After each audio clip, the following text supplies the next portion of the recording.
Ready?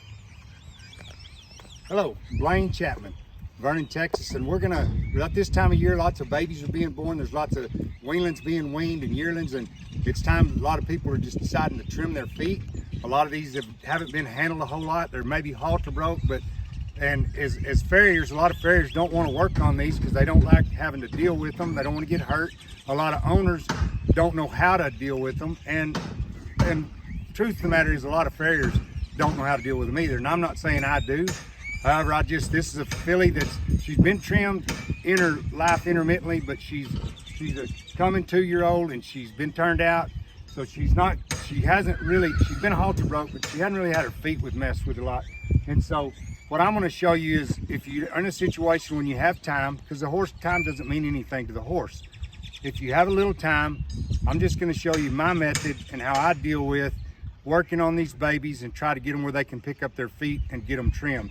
Now, we're just gonna go through it, this hidden stage. We're just gonna do it just like this, and if she gives us any trouble, I'm gonna show you how I deal with it. If she doesn't, then that's fine too. So here we go.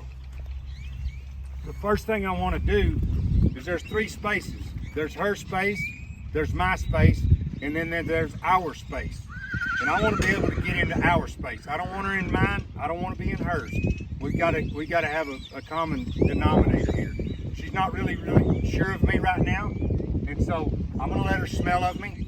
Kind of like my good friend Chris Cox says, I don't really want to pet her and rub her on the nose. She's probably not interested in that. She probably doesn't really want me petting her anyway. But she kind of run into my hand right there and she's going to smell of me. And if she wants to do that, that's fine. And I use the back of my hand, not the front of my hand, or not the palm of my hand. Now, when I go to rub her, I just want to get beside her. And you got to remember, they'll kick you, they'll bite you, they'll paw you. And I don't know her well enough. I'm just introducing myself. So right now, she seems like she's okay with me in our space. So I'm going to pet her. Now, what I usually start on the back, because for some reason it just seems to work well for me, and I can do some things if I'm by myself. I'd rather sometimes do these without somebody holding them, because I have a little more control and what I want her feet to do, because she's got to get her feet set up right on the ground before she can have 3 of them on the ground and hold one of them up. And part of it starts here in her mind. And so I'm going to rub her here. She seems to take that. Now she starts to walk away. That's okay. Most people are trying to stop them and pull them and hold them. I don't mind her walking away. The only way she can learn to stop moving her feet is to move her feet.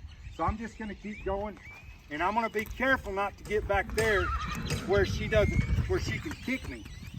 And so I'm going to keep her head bent to me.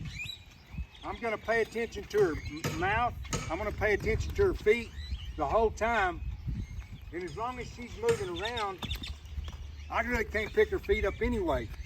And so instead of me trying to fight her and stop her and pull her, I'm just going to keep her moving.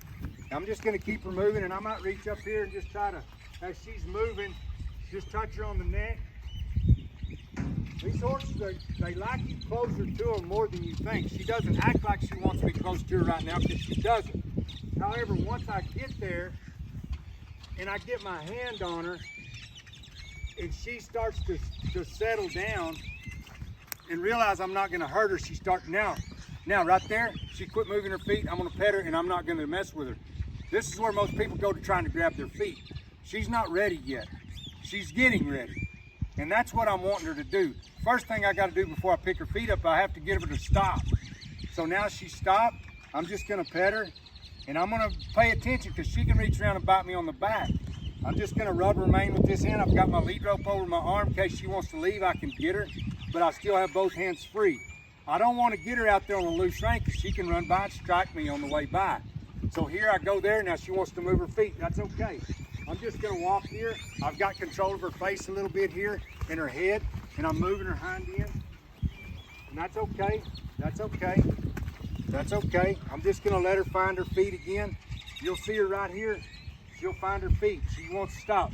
I have to be thinking what she's thinking. She wants to stop. I have to be thinking, okay, it's okay. When I go here, I don't want to be pulling on her head and causing her to move her feet.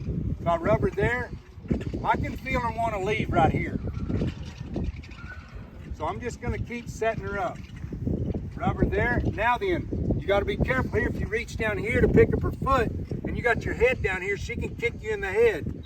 So stay right here by her shoulder, rub her. I'm already close up here, and she's okay with that.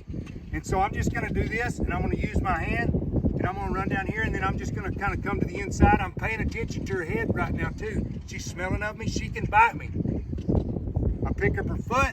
Now everybody wants to crawl under and go to trimming. I'm gonna let her know that she's gonna get her foot back. And so now I'm gonna go back to her hind end. She's gotta set her feet up. She's gotta reset her feet. I'm gonna let her do that. Now right here, some people like to do this. I don't, because she can kick me in the leg here. If I'm like this, I don't really have good balance for me. So for the way I like to do it, I like to have my hand on them here. That kind of stabilizes her, lets her know everything's gonna be okay. I've got this in the crook of my arm, where if she moves, I can get a hold of her head.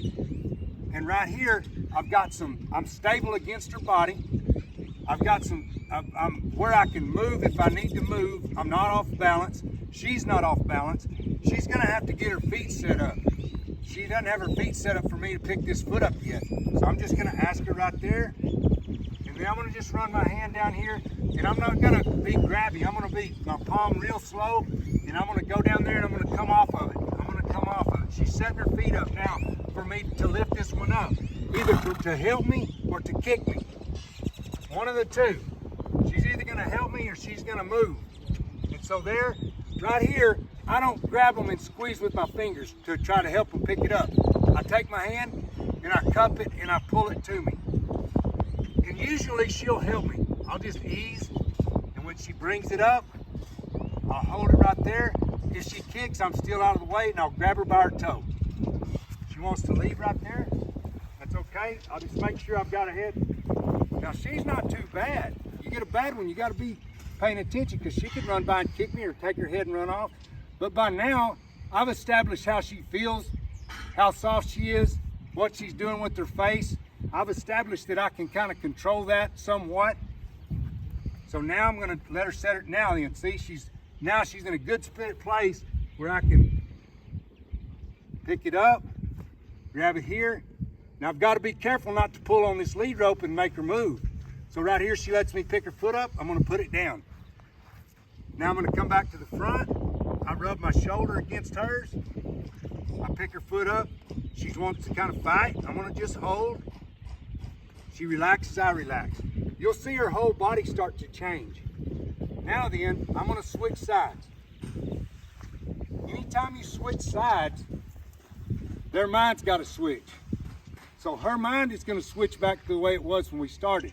So we're gonna have to do the steps on the left side, on the right side, because it's gonna change her mind. Her whole body's gotta change. So now we're back to square one. We're bracey, we're not relaxed.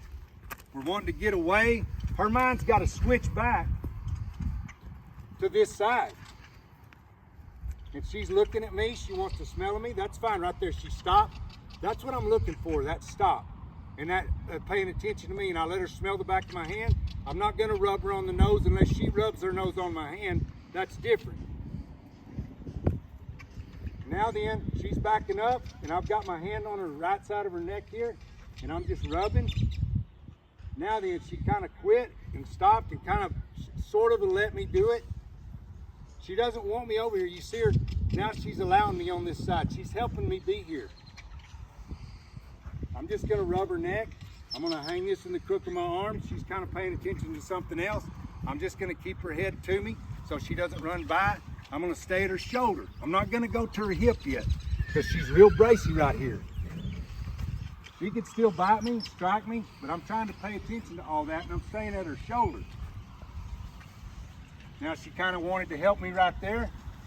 I'm just gonna rub my hand down her back like I'm real soft, just knocking some of the dirt off. Her foot's not really set up to be picked up, so she's probably gonna move. But I'm just gonna do the same thing. I'm gonna keep my leg away. If she kicks, it kicks my hand away. She's not gonna kick the back of my elbow if I was going like this. That's for me. Now I'm gonna rub her here. Now she's not in a good spot to try to pick her foot up, but I let her touch it. So I'm gonna go back up here. Same thing, I'm gonna rub up here up high first, go down, and I'm gonna let her dictate what I do. She's not worried about it, she's gonna allow me to pick her foot up. I pick it up, I hold it, I set it back down before she has the opportunity to try to leave or take it away. Now then, I've got to get her back foot set up, and I'm gonna just ask her to take a step back, barely, just real easy. You gotta remember what Ray Hunt said, and probably a lot of other clinicians, a horse can feel a fly land on him and not even see him. So it doesn't really take a lot of pressure to get him to take that step back. I wanna see how little it takes, not how forceful I can be. So right here, she set her foot where she's she'll have to set her other feet up here in a second, but at least now this foot's closer to me. She doesn't want to be here. She kind of wants to look away, checking other things out. Same thing, I just run down here and I just cup it and just very easily pick it up. She's gonna let me hold it. I'm gonna put it down. She's still a little unsure on this side, but I'm gonna do this one more time and then I'm gonna go start trimming. Pick it up, she allows me. I always try to keep my hand on her and I wanna be close to her. The closer I am to her here now, the more comfortable and the more confident she is. She wants to step away, I make sure I have her head in case she steps. She doesn't kick me with that foot, because she still will if she wanted to. Now I'm just gonna let her set her feet up. I'm gonna reach down here. She may try to bite me. I'll pick her foot up. Okay, now I'm ready to get my tools and attempt to trim her feet. Okay, stop that and then we'll